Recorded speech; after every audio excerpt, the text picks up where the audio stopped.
칩곡의 고려야사.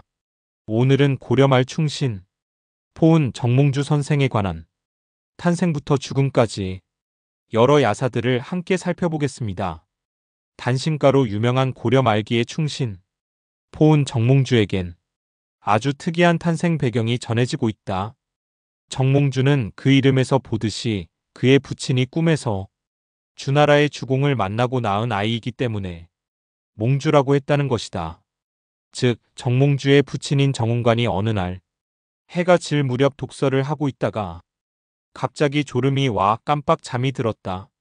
그때 어느 광채가 솟아나오더니 한 위인이 서 있었다. 그리고 그가 말하기를 나는 주나라의 주공인데 천재의 명에 따라 너의 집에 태어나기로 되어 있다. 그러므로 급히 안방으로 들어가 부부의 도를 정성껏 하라. 이 소리를 들은 그는 잠에서 깨어나 바로 안방으로 들어가 아내 이씨와 함께 부부의 정을 나누려고 하였다. 그러나 아내는 비천한 자라면 몰라도 사대부 집안의 아녀자가 낮에 그와 같은 짓을 할 수 없다며 관계를 거절하였다. 그것도 일리가 있다고 생각한 운관은 그냥 포기하고 다시 책을 보기 시작했다. 그러다가 다시 깜빡 잠이 들었는데 다시 주공이 나타나 화를 내며 말하기를 그렇게 내가 간곡히 이야기를 했음에도 불구하고 어찌하여 결행을 하지 않는단 말인가. 천명에 의한 재생의 시간이 얼마 남지 않았다. 그러므로 다른 곳으로 가거나 밤까지 기다릴 시간적 여유가 없다. 지금 그 집에 있는 돼지가 새끼를 베려고 하니 어찌할 도리가 없다. 돼지의 배를 빌려야겠다라며 사라지는 거였다. 꿈에서 깬 운관은 손에 쥐고 있던 책을 내던지고 급히 규방으로 달려가 이씨에게 꿈 얘기를 하며 앞서 자신의 요구를 응하지 않았기 때문에 존귀한 자식을 얻지 못한다고 몹시 꾸짖었다. 그러자 이씨는 그러한 연유를 이야기하지 않고 무조건 부부의 관계를 요구하기 때문에 신분을 잊어버리는 일을 해서는 안 되었기에 응하지 않았을 뿐이라고 설명을 하면서 꿈속에 나타난 그 위인이 어느 쪽으로 갔느냐고 물었다.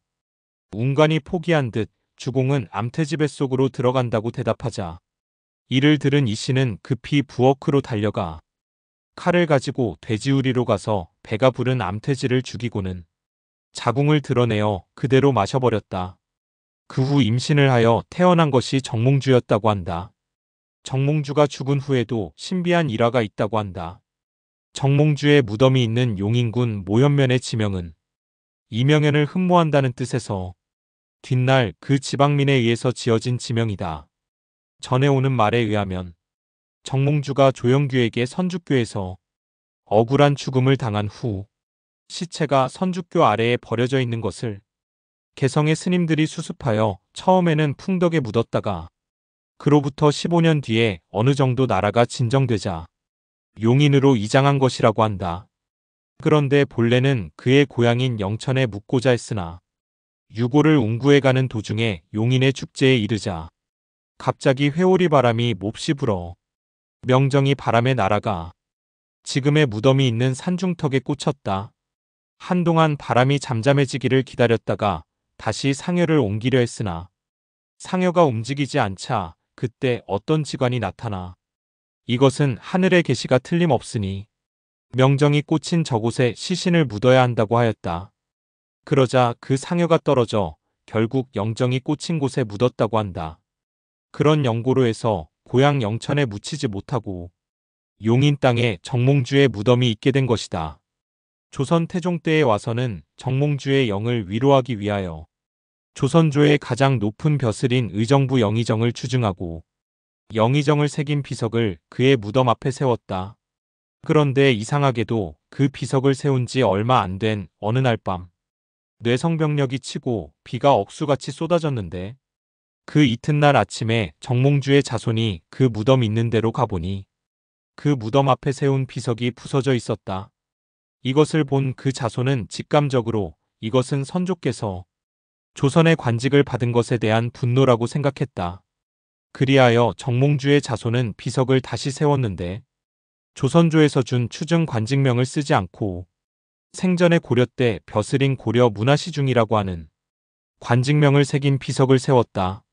그랬더니 그 뒤로는 아무리 비바람이 몰아치고 뇌성병력이 쳐도 비석은 아무 일이 없었다고 한다. 지금 정몽주의 무덤 앞에 서 있는 비석은 그 당시 그의 자손이 다시 세운 것이라고 한다. 의상 집곡의 고려야사. 오늘은 고려말 충신, 포은 정몽주 선생에 관한 탄생부터 죽음까지 여러 야사들을 함께 살펴보았습니다. 위 내용을 참고하셔서 여러분의 이니에지 공부에 활용하시길 바랍니다. 경청해 주셔서 감사합니다.